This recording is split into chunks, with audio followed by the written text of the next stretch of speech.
Hello guys and welcome to this video. Now today I'm quite excited because I get to do a new watch modding project. To start with, just to give you a little recap, I made this watch and I actually made the bezel myself. I had it 3D printed in metal. This was part of a project that I wanted to do to create the best teacher's watch, and I'll have an extra video about that soon. So that was my first mod for myself. I've also modified a watch to match my car, which is this one. You'll see that video on my channel too. So this is taking the color scheme from my car, and though it looked quite different to the first one, it matches my car beautifully and I'm really happy with it. So I thought, what other passions can I look at when coming up with watch modding ideas for myself? Now we see a lot of examples online of like Rolex style watches, and people seem to just copy each other, but I thought, why not start and make something that is truly unique to me and truly personal. So I chose Leeds United. You can see I've got their latest 2019 to 2020 shirt here. Leeds United is a championship football team, EFL championship. They are almost breaking into the Premier League finally this year after a very long time in the lower league. So I'm very excited this year to watch them hopefully get there. And I wanted to make a watch to sort of celebrate that. Now, I decided to start with this watch. And the reason I chose this one, well, to be honest, I was always going to pick a Seiko 5.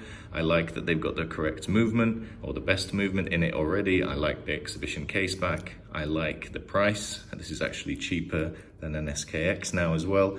And the reason I picked this one is I'm actually going to take the dial and use it in a different project, which I'll be sharing on this channel soon. I am actually going to replace quite a few parts here, and I can actually show you roughly what I'm going for. Now, the Leeds United colours are typically white, blue and yellow, although this year, and I wanted to match this year's shirt, it is white, blue and gold actually, and there is also some silver. Now the silver obviously come from the steel, so I needed to get some white, blue and gold in there, and that's what I got for my parts. So I've just loosely laid them here, and these are all from DLW. First time I've used them. I'm very happy with the quality so far, and fit and finish looks good. It's a ceramic bezel. Oh, shouldn't have done that, never mind. It's a ceramic bezel with the kind of gold inscription. It's got a little loom pip. It's a gold chapter ring. It's a gold bezel itself. And then I've got a really plain white dial with some markings. But you know, this isn't going to be super legible. It doesn't really need to be. And I've got some sort of sword style hands and a gold, in blue, sorry, and a gold lightning bolt seconds hand. First concern, that bezel may be a little bit too dark to match the logo. I know I can get a lighter color one from Namoki, so I may well do that. But essentially, and you do get these plastic cases with DLW orders, you can sort of see the similarity now, and I'm excited about this project, and I'll be going through it quite quickly in this video. I don't want to make a hugely long video today, so I'll speed through some of the steps, but I'll show you the process as well, and we'll see what it looks like at the end. One more thing I should have said as well, I have a nice blue double domed sapphire ready to go in there too, so that'll be one of the first jobs. Right, let's get my gloves on and let's start taking apart the base watch. So the first step is to remove the bracelet. This is that nice mesh style bracelet, which I'm hoping to use in this mod, although I might try and go for a two-tone silver and gold one. So with these new Seikos, it's really easy to remove the bracelet. As you can see, quite fat spring bars in there as well, look at that. So let's put that to one side. The reason it's so easy to remove, is because of those drilled lug holes. We can get that off really quickly just using a simple prodding tool. Oh, he says it's easy. Oh, no, I just put it in way too far. There we go. So that's going to go off to one side for a minute. We can get rid of that. Next, I'm actually gonna, let's do the bezel next actually. Now with these Seiko bezels, See how tight this one is.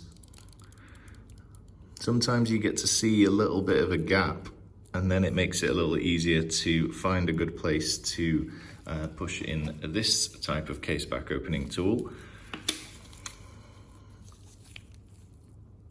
And I might just have a quick look and maybe put some plastic on it just to make sure I'm not going to scratch it, so bear with me. So bezel's come off and I've already taken the click spring out. It was actually a lot easier to come from around here with the removal tool and just pop it out. Now we're going to flip the watch over and remove the movement. Now I'm going to use this tool. Hopefully it's still set to the correct position.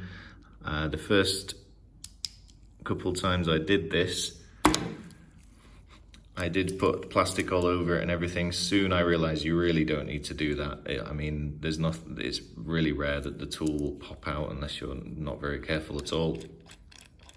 So let's take this out. I'll keep that, where shall I? I'll just keep it here for now. Try not to touch some of these parts too much so that we limit the amount of dust that's going in there. So there is the 4R36 movement, looking nice. I'm going to try and keep it that way and not touch it, especially without gloves on. Let's get the crown out, take the movement out, and we'll be back in a second. Okay, so I've just popped the crown out and the movement drops out really easy. I've done this before. It's really surprisingly simple to do. One thing I noticed, this movement actually has the black spacer. I was expecting it to have a grey spacer like some of the others I've seen. Maybe that's specific to this colour. But anyway, it shouldn't matter. I think it's the same size and everything. Next step, I'm actually going to do the crystal first, and I'm going to leave this alone for a while. So I'm just going to cover it in this little case, and it should be okay for later. So next stage is to set up my dies. Take the crystal and chapter ring out and replace it with the double dome crystal and press it all back together. So here we go, the crystal is now out, the gasket came with it, so I'll need to take that gasket off, and here is the cream coloured chapter ring. Again, we don't need that, not worried about that one. So the old crystal I'm going to be putting away. Let's put this down for a second. And let's get the new crystal. Now this is a double domed sapphire with no beveled edge. This is actually the first time I'll be making a watch with this kind of crystal. I've usually used one with a beveled edge because I sometimes like to use the flat inserts. This time, well, that's quite interesting. It feels almost like conical. But yeah, that's quite an interesting edge design there. So this is the top edge, of course, bottom edge, and we should see a bit of blue in the reflection, and I'm thinking that's actually going to match my Leeds United design quite nicely to have that glint of blue through the white, otherwise white dial. Now, let me get this all together, press it in, and I'll show you what it looks like. If you're wondering, I do have a crystal press, it's just not set up here, and I also actually use a small hammer just to pop the crystals out really quickly. Never had an issue with it. So let's get on with that, and I'll be back in a second. Almost forgot, I do actually need the new chapter ring now, which is here. So this is going to be a gold chapter ring, which will fit really nice in there and give it a bit more gold tint on the inside as well. So I'll be back with the crystal in next. So now I've got the double dome sapphire in, and as well as the gold chapter ring. It was a little tricky to get it in there though, and I think that was down to me fitting the original SRPD bezel, gasket, crystal gasket in. The crystal didn't come with any kind of gasket, so I used the one that this watch originally had, and I actually noticed it was a bit too thick, I think, and it was a real struggle to get the crystal in. I ended up mangling the gasket. So in the end, I actually took the gasket out of a different watch I built before just to practice on, and I've managed to get it in just fine. I will have to just replace that gasket, but that's good to know. If you're planning to use a Seiko 5 Sport case like this, They usually come with a thicker gasket. It never seemed to be an issue until I tried this LW crystal, which maybe is a little bit wider and needs a thinner gasket, which you used to get on the SKXs. Anyway, that's the domed crystal in, and now we have to go on to actually building up the movement with the hands. To do that, I'm going to first take off the old hands off the old movement along with the dial, of course, fit the dial and then attack the hands. That is probably the longest process so far, so let's have a go at that now. Okay, so I like to put the crown in and pull the crown to stop the seconds, and it's a good thing with this movement, you can stop the seconds. In order to get the hands off, you just need a hand puller tool like this. However, just to help protect the dial, you can get a special, I think it's a Brojon little spacer thing that you put between the hands and the dial, but it's actually quite easy to make a similar thing yourself just out of one of these baggies that you get the parts with.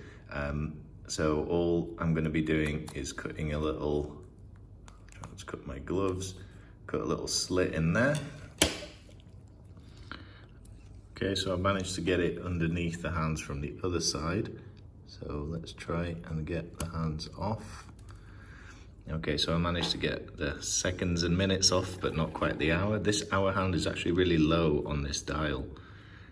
So let's just try that again. I'm going to reposition this and give it another go.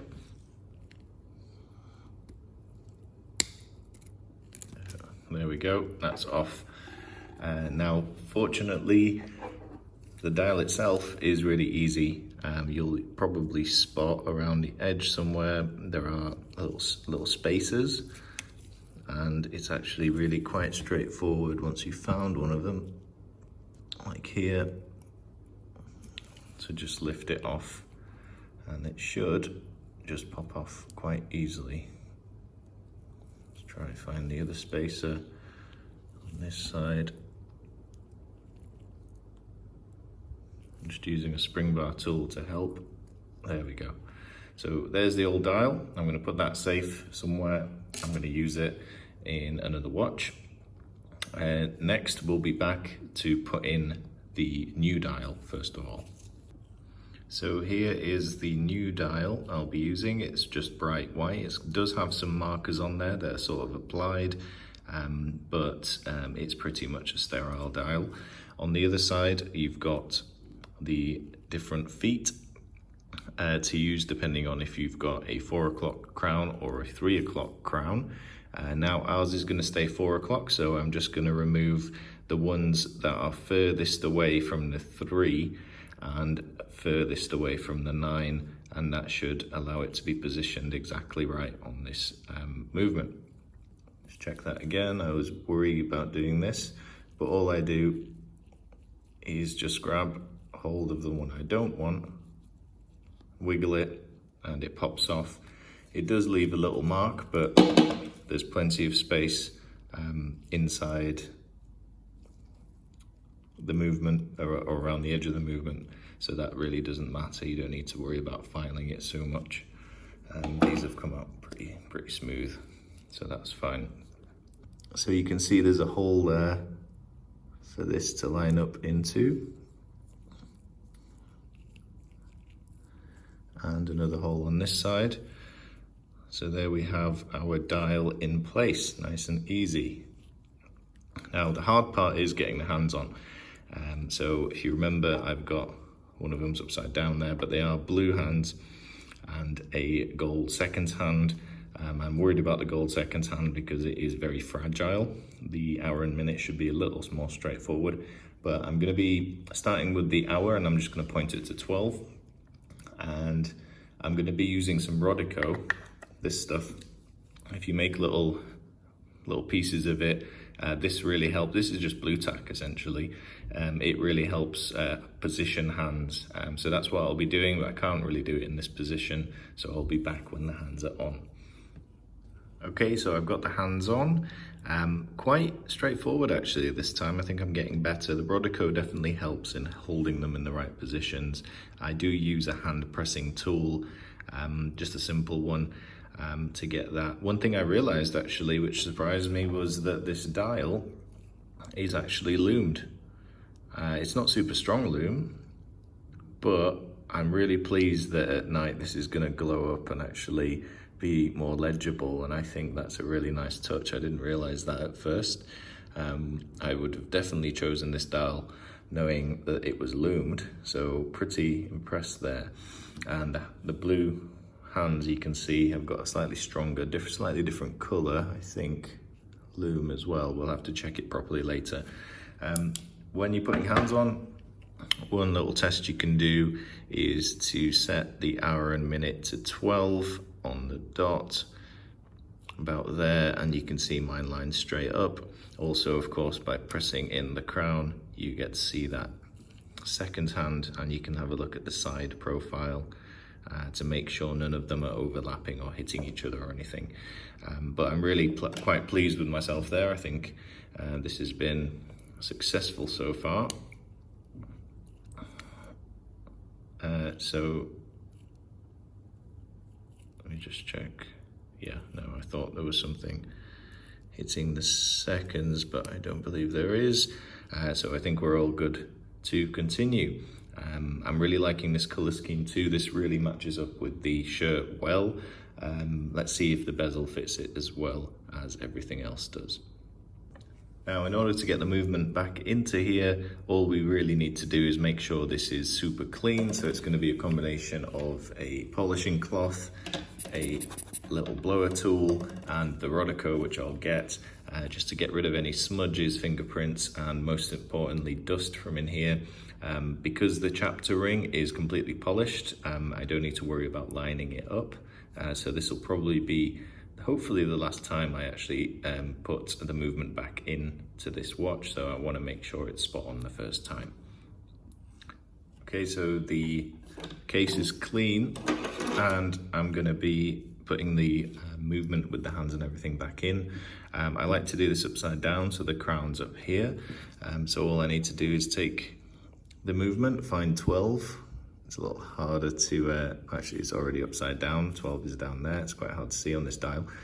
Flip it round, and I should see the hole for the crown at the top here. That's gonna get dropped in. Yeah, there it is. That's gonna get dropped in like so. And immediately, I like to try and locate the crown if possible. I'm gonna have to press it down a little bit actually around the edges. Okay, so I managed to press it in properly now, and in goes the crown.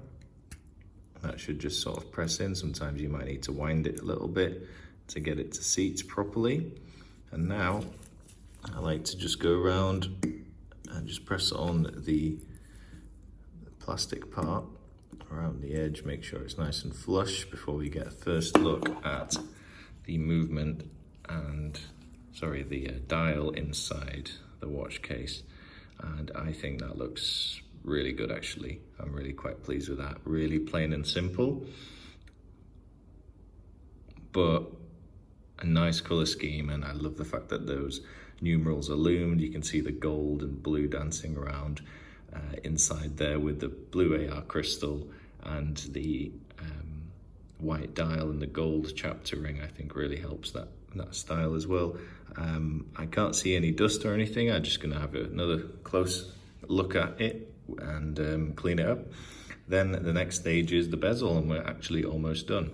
Oh, this is a good time to put the case back on, so let me do that once I've checked it. Okay, so the watch is ready for its gold bezel. Here's a little sneak preview of how it's gonna look. But before we do that, I'm actually gonna do the 60-click bezel mod, what I like to call it anyway on here. This is something I like to do on all my watches. I just think that the 60-click bezel sound and feel, even though it's a little less accurate, is much more pleasant. And so all I'm doing is folding down Got something on my pliers there. All I'm going to be doing is folding down one of these tabs. I'm going to choose specifically this one, just because this would have been the one at the bottom. Dead easy mod. You can do this with very basic tools. I've just flattened it so that the only click spring that's doing anything is the top.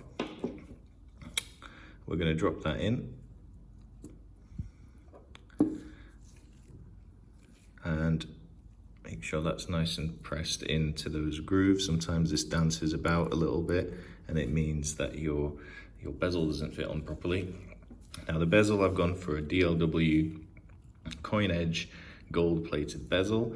I'll have to be careful taking this one off because I'm sure this coating will rub off quite easily. I will need a bezel gasket, so I'm going to take that out of the old one. I don't have any spares actually. So to do this, I usually just drag some sort of tool down it. Oh, I keep forgetting to move my hands into the view. So there's the old bezel gasket. It's pretty new, so I'm not going to worry about oiling it or anything. I'm just going to go ahead and drop it in to where it's supposed to sit in the new one. It should fit in there nicely. Hopefully they've done this to the standard kind of specs, and just using a tool you can get it pretty much spot on all the way in nice and quickly. Now this bit I'm really looking forward to is seeing how this all fits. Hopefully the gasket is correct from the standard watch, and let's feel that action for the first time. So the press got it in pretty good, and I'm actually really pleased with how it looks already, even just with that plain color. I often get surprised how good bezels look without an insert. Really pleasant action as well. Nice and smooth. Everything lines up beautifully. Quite defined. You can tell these are high quality actually. I'd say the DLW bezels are certainly better than the Namoki's ones. Lovely. Okay, so next, let's have a look at this insert and see how it looks with a completed insert. So that's how the watch is going to look. So I've just peeled off some of the 3M tape. To be honest, you can buy this stuff in this ring type, but really you can just use any old double-sided tape. I really don't see why people glue these. Because if you glue it, you're never going to really, well, you're going to have a hard time taking it out. And actually, I've had watches with very simple taped in bezels and they never come out. If they're a decent quality anyway, they should fit in pretty well on their own. So I'm just trying to get this in quite flat. You can't really, no, you shouldn't be able to see it anyway. So it doesn't matter if it's a little bit rough under there because you're going to press it in anyway. So let's just peel this off, ready to go. The gloves are off now. We're not really working with movements or anything that can get, can't be cleaned. So what I would do here is get it to click and just move it back ever so slightly. And then aim to get, this is going to be tricky because there's no lines on the chapter ring and the dial is very light, but I'll give it a go anyway. I'm going to try and get into some better light here just to line it up. All I'm going to be doing is dropping it on. So guys, here is the finished piece. Now I'm really happy with how this came out. It looks really quite flashy and out there on this mesh bracelet that I got off the original Seiko. Even though it's not gold, and the only gold is on the bezel and the chapter ring and a bit on the hands and the bezel insert, I think it's actually quite a nice mix of colors and it looks really quite refined and really quite classy. Now, if you compare it to the logo, I'd say you do have to know what to look for, but it does match up pretty well. And I didn't want to have like a big Leeds United logo on it or something to cheapen the watch. I wanted to keep it as classy as I could, and I think I've done a good job.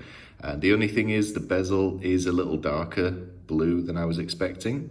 I may have a look at changing that to a lighter blue version, but I'm actually really happy with the quality of this. These DLW parts that I've got have been brilliant, really high quality. The bezel sounds fantastic, especially now it's 60 click as well.